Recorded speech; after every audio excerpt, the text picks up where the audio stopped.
Here's everything you need to know about the previous day's range report on edgeful.com. So here we're looking at YM in the last 6 months in the New York session. And what the previous day's range report looks at is if the previous day's high is broken, how often does the day close green versus red? And if the previous day's low is broken, how often does the day close green versus red? And what you can see is we have the open to the close customization. I'm going to get into what that actually is. But for YM in the last 6 months, 74% of the time when the previous day's high is broken, the day has closed green. So let's look at this 1 second. You can see I have these blue boxes here. And just a second ago, I mentioned we're looking at the New York session. These blue boxes are extremely important for you to understand. And if you want to watch a more in-depth video on how sessions work, just go down on any single report that we have, click on this how do sessions work and watch this video. It is super important. It's mandatory, required if you're going to use edgeful. But this indicator here that we have that's part of the edgeful subscription is called the market sessions. And if you want access to it, go to the right side, click on your TradingView icon, put in your TradingView username, which is, you can find it right here at the top left. Right here, mine is edgeful, yours will be something else. And then once you do that and you put your username in, you will see the indicators button. This invite only will appear with all of the ones you need. The market sessions is what we're going to look at here.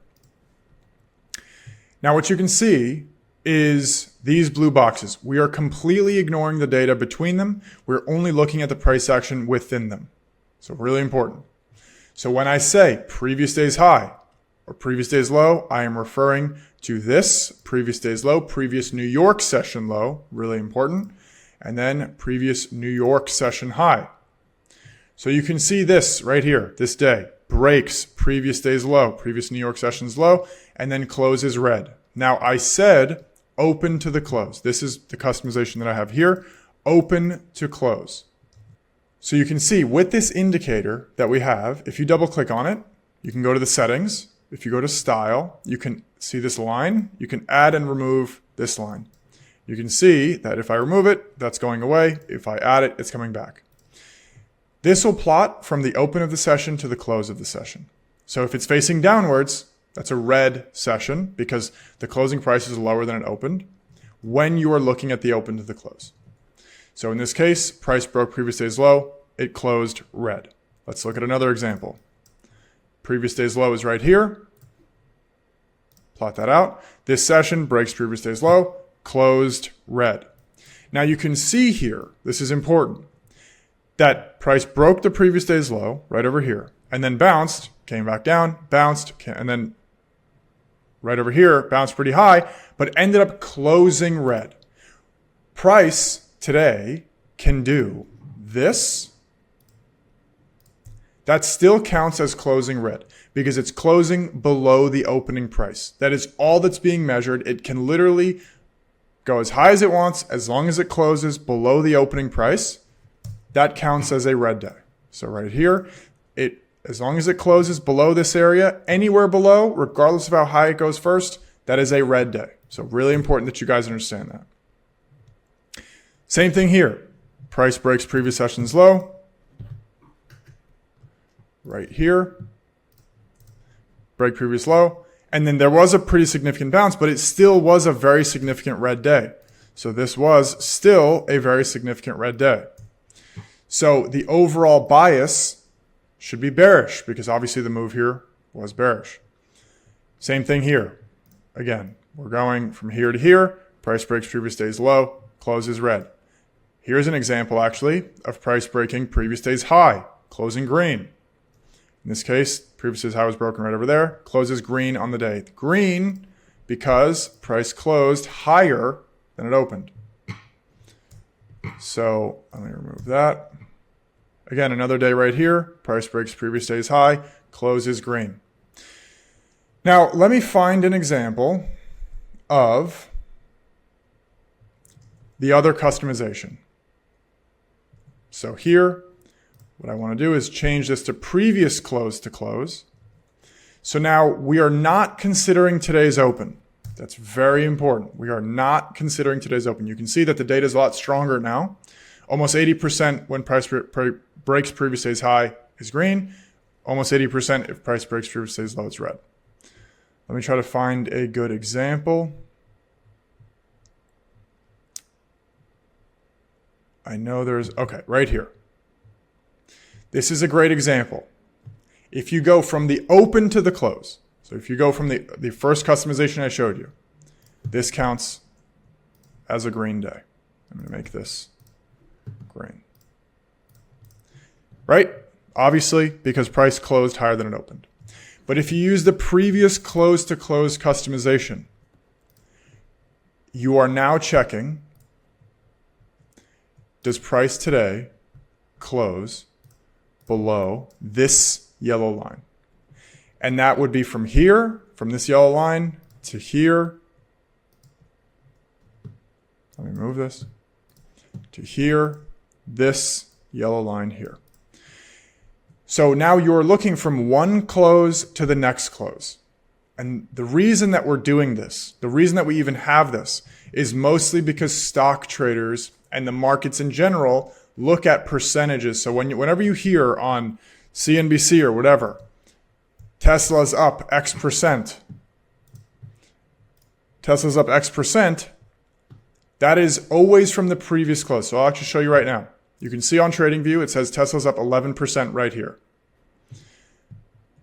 That is not from, let me just zoom in. That is not from today's open. Today's open is only up 7%. That's a lot, obviously, but it's only up 7%. If you go from the previous day's close to price right now, there is your 11%. There's your 11%. There's your 11%. That is the important piece because it accounts for the gaps. So the reason that you want to look at previous close to close, like I have here, is because it accounts for the gaps. So in this case, this counts as a red day. This day right here, if you're using previous close to close. And the reason for that is because you go from previous close to this close. That was obviously a downward session. So it doesn't actually matter which one you use. There is no better way. It's just which one do you want to go off of? Maybe you want to lean towards one. Maybe you want to lean towards another one. It literally does not matter at all. You're just referencing a different price. So like if you're using open to the close, you're referencing this level here. If you're using previous close, you're referencing this level here. It literally does not matter which one you want to use. The stats are stronger for this, for the previous close to close. That is totally fine. But those are the customizations. Now, how do you actually use this? Now I want to go back to the little section right here. How do you use this? This is going to help you determine your bias for the day.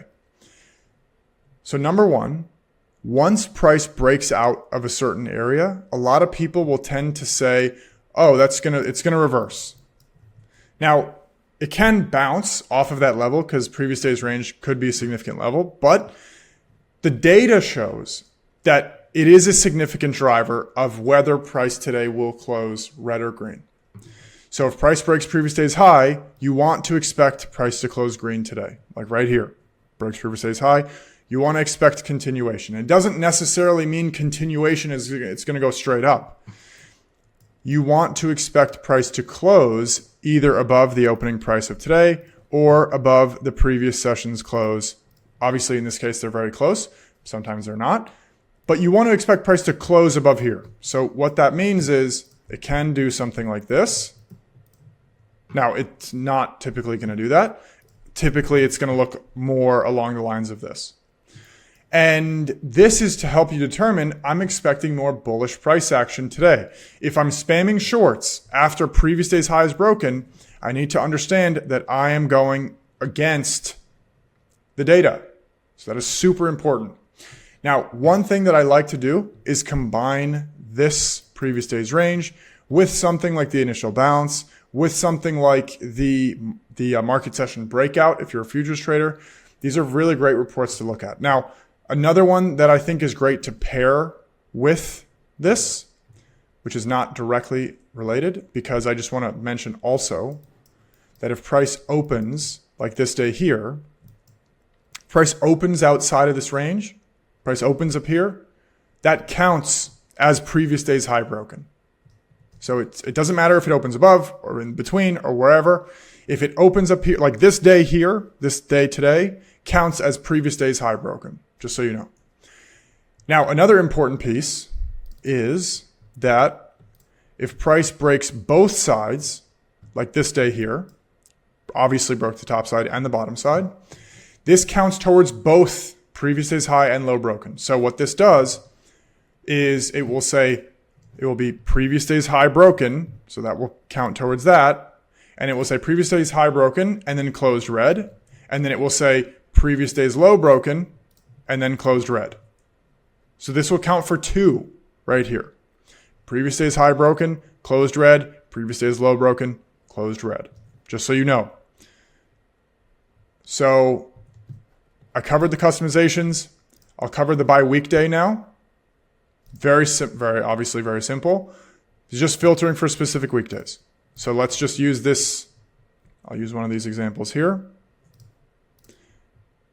When you have a Monday selected, you are always referencing the Friday's range. So in this case, if I select Monday, I am filtering for this price action, referencing Friday's close. If I go to Wednesday, I'm referencing Wednesday's price action to see if it broke previous day's high, which is on Tuesday. So this day is closing red or green based on breaking this day's range. That's another important note. The outside close is based on whether it closes outside of the previous day's range, which is another important one, obviously. So in this case here, previous day's high, broken clearly. And then you can see 61% of the time after previous day's high breaks, it will close above that high. So now not only are we saying will it close red or green, but is it going to close above this area as well? So red or green would be down here based on the previous close to close customization. So I'll make that red. And then red or green based on open to close will be right here. And I will make that green. And then now you can see there is a very high probability price will close above this. There's a very high probability price will close above this. And there's also, right over here, 60% of the time, a high probability that price will close above here. So now, you want to expect price once, this is really important, once price breaks out of previous day's high, which is this yellow, you want to expect price to close somewhere here. You do not want to expect price to close down here. Now, this is actually a great example of an area. Now, this was FOMC, so I mean, this is a crazy example, and I actually don't recommend trading FOMC. However, this is a great example of getting long once price comes into the low probability zone. If you know that 61% of the time price should close above here, if you know that 77% of the time price should close above the previous close, which is above here, and then if you know that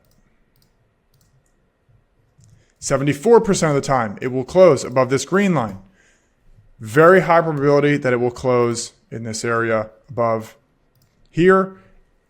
And that is a great place to get long down here. Key levels that form every single day, previous day's high, previous day's low, keep them on your charts. They're very important. And just so you know, just regarding the indicators, if you trade stocks, you want to use previous day's range, which is right here. If you trade futures, crypto, or Forex, previous day's range by session. So here, I'm going to go to my settings, and you're going to see I have my New York session selected here. And then what I'm going to do, you can see right here, previous day's high, previous day's low. If I plot out my previous day's high, it is the exact price. My previous day's low. My previous day's low, the exact price. So this will actually plot it for you every day. If you trade futures, make sure to use the previous day's range by session. Thank you guys for watching. Have a good one.